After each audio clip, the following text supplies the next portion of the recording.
평안하십니까? 오늘은 7월 27일 화요일입니다. 오늘도 주님의 말씀과 함께 기쁨, 감사, 은혜 풍성한 하루 되시기를 바랍니다. 오늘 우리가 함께 묵상할 하나님의 말씀은 시편 18편 21절 말씀입니다. 이는 내가 여호와의 도를 지키고 악하게 내 하나님을 떠나지 아니하였으며. 아멘.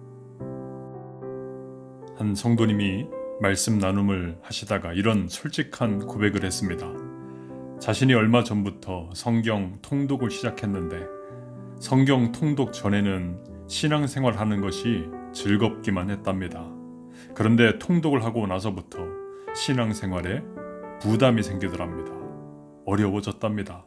그 이유는 성경을 읽을 때마다 도저히 불가능한 명령들을 하나님이 주시더라고 하는 거죠. 항상 기뻐하라, 범사에 감사하라, 원수를 사랑하라. 힘들어 죽겠는데 어떻게 항상 기뻐하고 범사에 감사할 수 있겠습니까? 사랑해서 결혼한 남편도 꼴보기 싫을 때는 밥도 차려주기 싫은데 어떻게 원수를 사랑할 수 있겠습니까? 그것이 어떻게 가능하냐? 요즘 자신은 성경을 읽을 때마다 은혜가 아니라 마음에 좌절감만 든다는 것이었습니다. 그러면서 말씀대로 사는 것은 불가능한 일이다, 이렇게 결론을 내렸습니다. 그런데 여러분, 오늘 본문을 보십시오. 다윗은 그렇게 말하고 있지 않습니다. 이는 내가 여호와의 도를 지키고 악하게 내 하나님을 떠나지 아니하였으며 라고 고백합니다. 22절도 보십시오. 그의 모든 규례가 내 앞에 있고 내게서 그의 율례를 버리지 아니하였음이로다.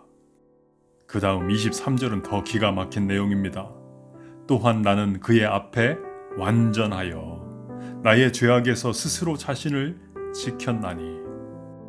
이렇게 사는 것이 정말 가능한 일인가? 불가능하지요. 우리는 절대로 하나님 말씀에 순종하며 살아갈 수 없는 존재들입니다. 하지만 다윗은 지금 말씀 따라 살고 있다고 고백합니다. 기적이 일어난 것이지요. 여러분, 홍해가 갈라지는 것만 기적이 아닙니다. 말씀대로 살 수 있다고 하는 그 사실이 기적입니다. 어떻게 그것이 가능할까요? 당연히 우리의 의지와 노력으로, 인간의 힘으로는 불가능합니다. 하지만 성경은 가능할 수 있는 방법을 우리에게 제시해 주십니다. 우리가 성령으로 충만할 때 하나님의 성령께서 우리로 하여금 말씀대로 살 수 있는 능력을 주신다고 약속해 주셨습니다. 다윗은 죄 하나도 안 짓고 살았다, 완벽하게 살았다, 그것을 말씀해 주고 있는 것이 아닙니다.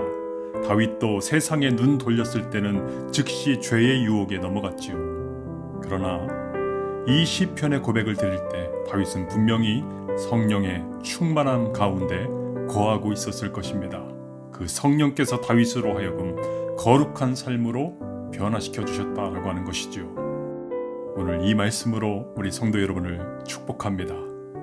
세상 충만, 걱정, 근심, 염려 충만이 아니라 성령으로, 오직 성령으로 충만하셔서 말씀대로 사는 놀라운 기적이 성도 여러분의 가정과 일터 가운데 가득 흘러 넘치시기를 주님의 이름으로 축원합니다. 기도하겠습니다. 하나님, 홍해가 갈라지는 것만이 기적이 아니라 하나님 말씀에 순종하며 산다는 것이 얼마나 큰 기적인지를 다시 한번 깨우쳐 주심을 감사합니다. 이 시간 성령으로 충만케 하여 주옵소서. 우리의 삶에 기쁨, 감사, 사랑과 용서의 기적으로 넘치는 복된 하루 되도록 인도하여 주옵소서. 예수님의 이름으로 기도하옵나이다. 아멘.